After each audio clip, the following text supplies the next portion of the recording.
Hey everyone, welcome back to Kanen Coffee. Here we have an Expobar was brought in because the power switch was broken and the customer requested a tune-up. So we replaced the power switch and did a tune-up, replacing the brew gasket screen, deep cleaning the group head, and descaling the machine. Pull shot.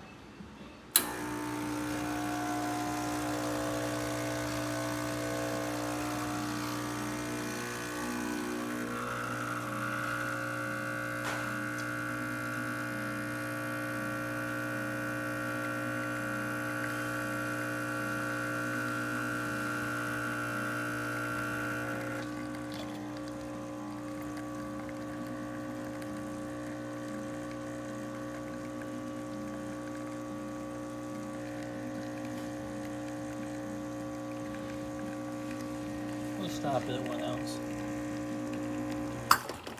Boom. Alright.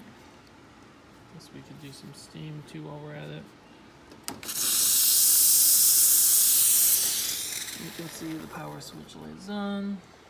There we go. Thank you for tuning in to Kanen Coffee. Please like our videos.